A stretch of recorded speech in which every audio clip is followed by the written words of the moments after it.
Hello CBSE 12th standard students, आज आपकी book text book flamingo से मैं नेक्स्ट पोएम लेके आई हूँ, an elementary school classroom in a slum, written by Stephen Spender. Stephen Spender की पोएम्स का थीम क्या है?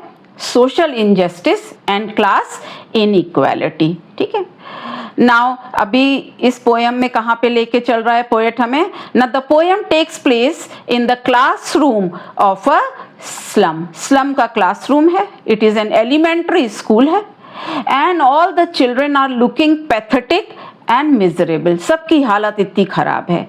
The pale faces clearly shows that they are deprived children, they are undernourished children. तो उनको देख के ही पता चल रहा है कि इनको प्रॉपर न्यूट्रिशन नहीं मिला हुआ है, और वो सब डिप्रेस बैठे भी हुए हैं, क्योंकि ऑब्वियसली कभी ना कभी तो कंपेयर करेंगे बाकी बच्चों से कि इनको क्यों सब कुछ मिला हुआ है और हमारे पास क्यों नहीं है कुछ। Okay, so even these children they have dreams but their future is unclear, uncertain, foggy उनका फ्यूचर है। वो तो पता ही चल रहा है क्लासरूम से। Now see this tall girl, okay? She has weighed her head down. Sir अपना हेड डाउन क्यों करा हुआ है उसने? Because of the burden of life, and even she lacks nutrition. उसको भी वीकनेस हो रही होगी, उसको पेसिमिज्म थोड़ा सा ऐसा लग रहा होगा, और उसको लग रहा होगा जिंदगी कितनी भारी है, कुछ भी तो अच्छा नहीं है। ठीक है, बाकी बच्चों के पास है। So the children are exhausted both physically and emotionally.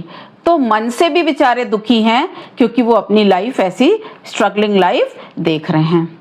And this slum classroom and this slums are nothing less than a hello.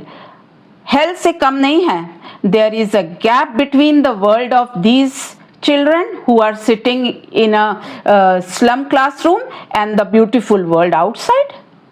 So these children or these slums are a blot on the rich world. अमीरों की दुनिया में एक ये धब्बे की तरह, map पे भी वो slums ऐसे धब्बे की तरह दिखाई देंगे।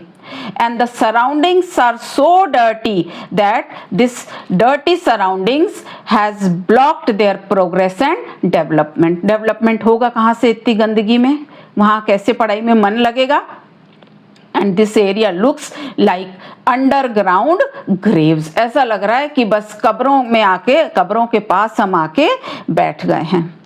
One unnoted sweet and young boy, his eyes live in a dream. अब the boy, one more boy, he is sitting at the back bench. He is different from other children because his eyes live in a dream. उसके अपने सपने हैं, उसके अपने dream हैं। ठीक है, He is probably thinking about his bright future. वो अच्छे फ्यूचर का सपना देख रहा है। And this boy sitting on the last bench, he is lost in his own world. Okay? And he is not sad like others because he is in his dream.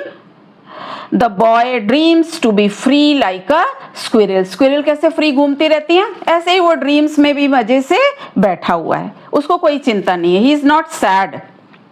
Then after that, on sour cream walls, donations, Shakespeare's head. Now, Shakespeare's head कैसा है? एक wall के ऊपर क्या है? Shakespeare का portrait लगा हुआ है। एंड शेक्सपियर का पोर्ट्रेट क्या लगा हुआ है उस वॉल पे? That is ironical.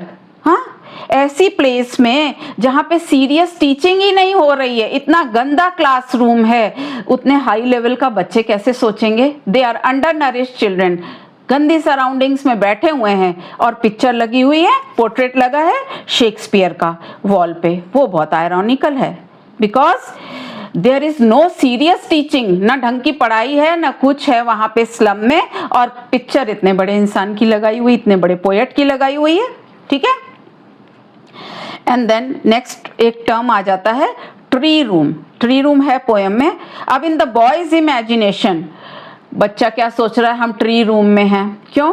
Tree room is full of fun, वहां पे क्यूरियोसिटी है, मिस्ट्री है। So there is a contrast to the gloomy classroom. एक तरफ तो ये ग्लूमी क्लासरूम है, स्लम का क्लासरूम है, दूसरी साइड आउटसाइड वर्ल्ड में क्या है? एक ट्री रूम है। ट्री रूम वो रूम तो कितना अच्छा है, that is full of fun, full of curiosity, the children are enjoying, it has mystery. तो एक तरफ तो gloomy classroom and on the other hand we have tree room. तो देखिए कितना कॉन्ट्रास्ट है दोनों की लाइफ में। Now governors or teachers and powerful people, they can play important role in connecting the two worlds। ये बड़े बड़े लोग क्या कर सकते हैं, ये दो जो वर्ल्ड्स हैं, एक तरफ तो ग्लूमी क्लासरूम है and the other side we have tree room. तो इन दोनों टाइप के बच्चों की दुनिया को एक कौन कर सकता है, ये टीचर्स और पावरफुल पीपल और गवर्नमेंट इवन, वो सब भी आके उसको important role they can play here. तो कैसे क्या करना है उनको, they can connect the two worlds, okay, they can connect the two worlds and they can bring out the children in fresh environment. उनको भी लेके आ सकते हैं हम कहाँ पे, फ्रेश एयर में। We can bring those children in open air, open air में खुले में लाके पढ़ाइए, ओके, तो ताकि उनको भी प्रॉपर एजुकेशन मिल सके। ये सब तो कौन कर सकता है, कोई अथॉरिटी वाला बंदा ही कोई कर सकता है, ठीक है। तो यहाँ तक आ जाती है बात। नेक्स्ट आ जाती है, now the poet concludes the poem. क्या है, कह रहा है लास्ट लाइन में जो उसने लिखा है, history is theirs whose language is the sun. History is theirs means कह रहा है जो बहुत कॉन्फिडेंट लोग हैं, जो पावरफुल लोग हैं, वही लोग जो हैं history, they can only create history.